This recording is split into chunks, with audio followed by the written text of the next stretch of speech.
Good morning. Welcome to Morning Coffee with Sandy. Hey, I left the door open because Bailey's late. All right, I'll close it most of the way, but I have a feeling that he'll be slamming in anytime soon. So, no Bailey? We'll see if he shows. You'll know because the door will open. So, happy Wednesday. Woo! Oh, there's a YouTube waiting room. I didn't know that. Good morning, Opa. Good morning, Henry. Woohoo! I'm so glad you're all here with me. I just have a feeling it's going to be one of those. Wow, I wasn't up. Look, there's a couple of visitors to the studio this morning. Hey, Bailey. Bailey, come on, get up here. So how can I do the morning coffee without Bailey, right? Okay, he's all settled in. We can begin now. So at first I gotta tell you that I had another one of those mystery group messenger calls yesterday. You know, the kind where it automatically calls my brothers, my children, my niece, my mother. And we had another great call, but nobody knows who initiated it.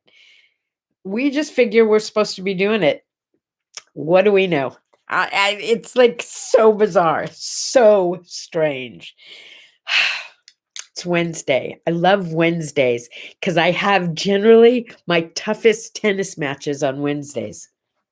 They get me very, very pumped. Okay, today is my way day. I looked that up because I wasn't sure exactly what that meant. And apparently, nobody else is really sure about what that means either. So I'm making it up for us, okay? My way. That's your way for you, my way for me. My way day is you get to choose something today that normally you just do because that's the way they do it. But today you get to do it your way. What's it going to be? I haven't decided yet, but I'd love to hear about what you're going to do for my way day. And yet tomorrow you can tell me what you did for my way day and how that went. My way day. Good morning. Good morning. Happy blessed birthday, Thomas, and happy day of giving birth, Mama.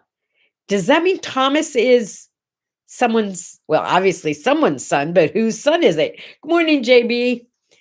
Every day is her way. Okay, so I know that a lot of you are struggling with the heat, the lack of, I guess it'd be a better way to put it, the cold and the snow and the storms and the ridiculously low temperatures. Just know that this too shall end. It always does. See, we have storms and then we don't have storms anymore. So just hang in there. Hang in there. I promise you, it will be over. It will. I think maybe I should just wear my glasses today so I know what's going on. Henry's son is Thomas, and it's his birthday today. Go, Thomas. Happy birthday. Oh, gosh, I love birthdays. I love birthdays. I start celebrating. Now, I know some of you do the whole month. I do a whole week, but just the anticipation getting up to that week and then remembering how much fun my birthday was. I just love my birthday. It's also Cabbage Day, which has nothing to do with birthdays. And I don't think Thomas would like cabbage on his birthday anyway. But it's, it's Cabbage Day for whatever that's worth. And Café au lait day. It is French coffee day. Café au lait is just coffee with hot milk. That's all it is. And I don't drink my coffee with milk, so happy Café au lait day to those of you who would like a bit of milk in your cafe. It's Indian Pudding Day. Now, I've heard of Indian pudding, especially around Thanksgiving time, but I didn't know what it was. So I did a little research, and it's this sweet kind of cornmealy pudding. It sounds like it's a lot like a sweet bread pudding, but it's made with cornmeal instead of bread. And apparently it's a very New England kind of thing made with Indian corn originally. And they go through this whole thing how, it's like one of the first real Native American dishes. And then I got the best quote of all that stopped me from reading any more about Indian pudding. Because this guy who's like famous for serving it at his restaurant said, and I quote, "It's sweet, it's sugary, and it looks like crap." Well, now, if that isn't an invitation for a second helping, I don't know what is. Yeah, I'm with you, Henry. Not a fan. Today is also Random Acts of Kindness Day. Now, that's more up our alley, don't you think? You want to do a random acts of kindness report tomorrow? Wouldn't that be cool? Because you can't plan it. That's what makes it random, right? You just have to like come up at the moment with, oh, I can do this. I can do that. Yeah. There you go. So then there's this other thing called Who Shall I Be Day. And I mean, you can imagine what Who Shall I Be Day would be. Who shall I be today? I shall be the queen. I shall be careful. I shall, who shall you be? Or what shall you be? But actually, I think it's a throwback to a Mr. Rogers thing. And I guess on his show, he would have a Who Shall I Be Day, and you got to pretend. And then I read this quote by Dr. Seuss, and it kind of pulled it all together for me. I think it might for you too. Listen to this one. Be who you are and say what you feel, because those who don't matter. No, wait, I'm going to do it again.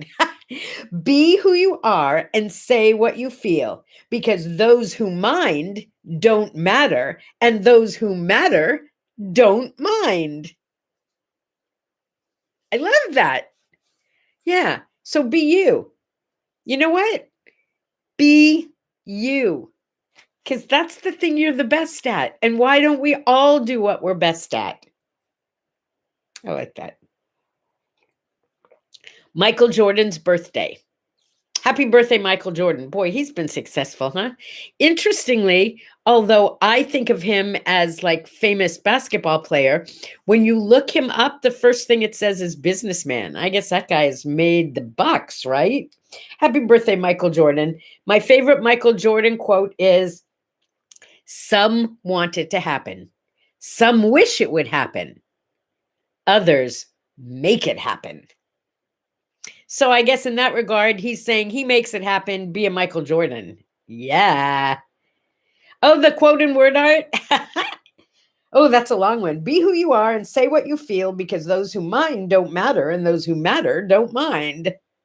Okay, let me think about that. Let me think about how I can do a shortened little give Dr. Seuss credit for that in word art. Say, did you see that I'm doing a tribute for a while to my darling dad, who is no longer with us, Lenny. We called him Lovable Lenny, and some of his famous quotes.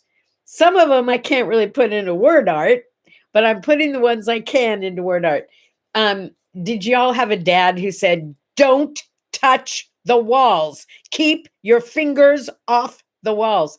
I don't want to say my dad was strict, but if he found handprints on the walls, seriously, he would line us up, and it would be like Cinderella putting her, all the girls putting their foot into Cinderella's shoes. We'd have to line up our fingers with where the fingerprints were on the wall.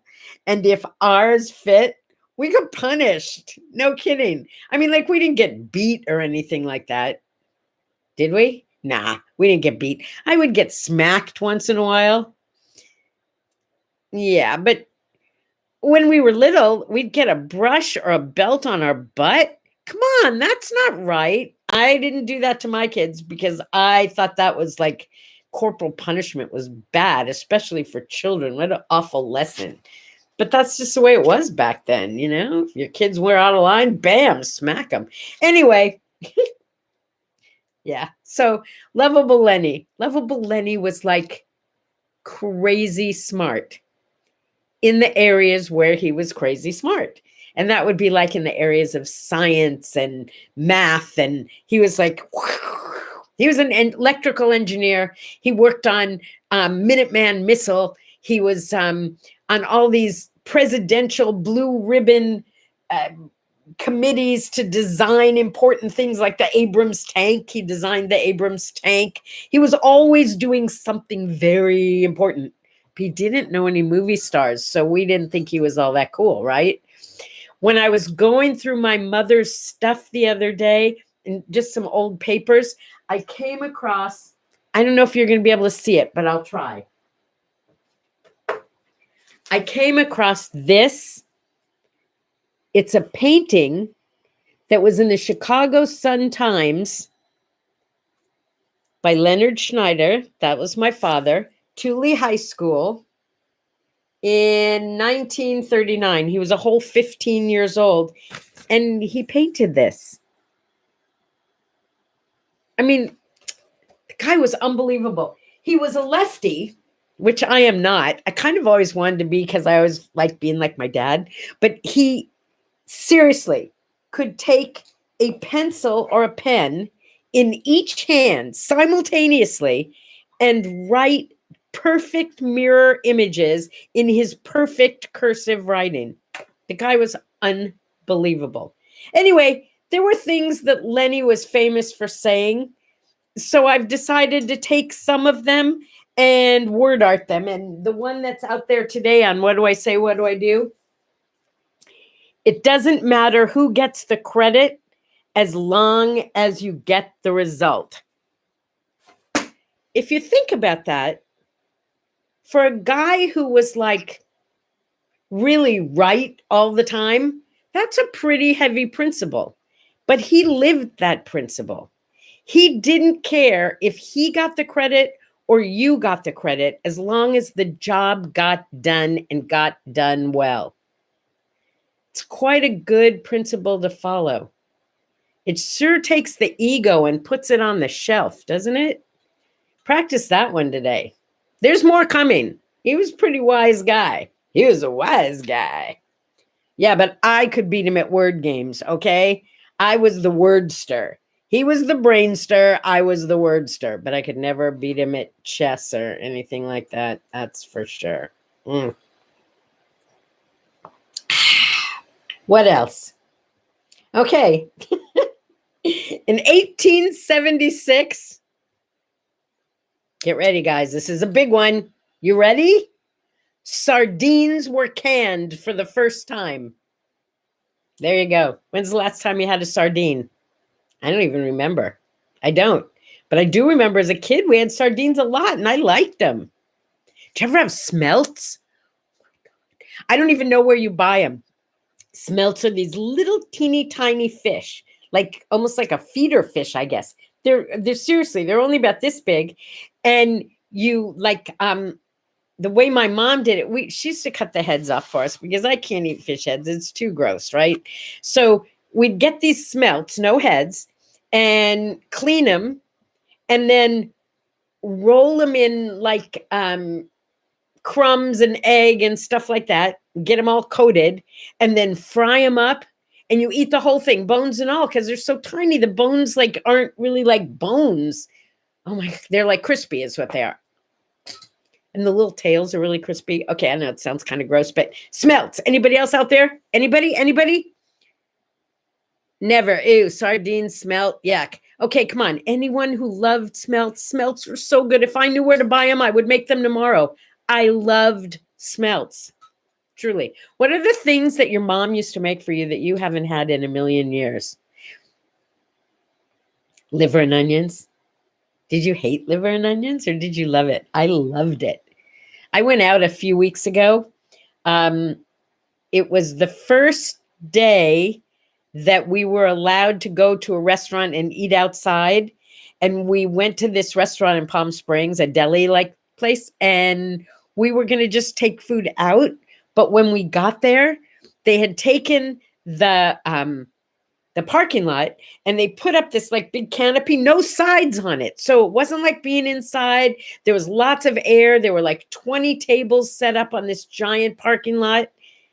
And there was only one other table with people at it. So we sat way off in the corner by ourselves. And I had liver and onions for the first time in God knows how long. It was so delicious. Yeah, liver and onions. The other thing that my mother used to make was this whitefish dish. Those of you who live someplace where you can get Lake Superior whitefish, I am so jealous. My favorite fish on the planet, and I just never see it. But she did this like baked whitefish with peas and tomatoes. I know it sounds weird, but it was so good.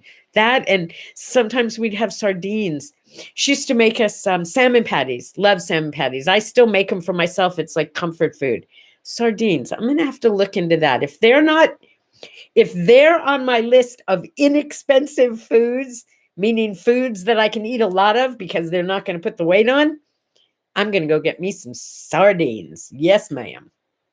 And don't say, ew, they're delicious. They're just a little greasy, oily. That's all. You got to get kind of used to that. Okay. All right. Today is Wednesday, middle of the week. I want you to have a glorious day today and a happy, happy birthday to Thomas and to anyone else who's celebrating today or this week. My sweetie's birthday is this week. It's his birth week. Yeah, I got some surprises in mind, but I told him that I want to take him out to dinner for his birthday, but I'm not having my second vaccine until next week. So I want to wait like a week and a half or 2 weeks and actually feel comfortable going out and taking him out for his birthday. He wants to go rock climbing. I'm booting it up for me. I'm going to do it. I'm scared. I'm not going to lie, but I'm going to do it. Oh, one more thing, and then I'll let you go. I told you I got a ticket. I got a speeding ticket like 2 weeks ago. I've been doing a little research. I want to know if any of you have ever fought a ticket and won. I was exceeding the speed limit. There's no question.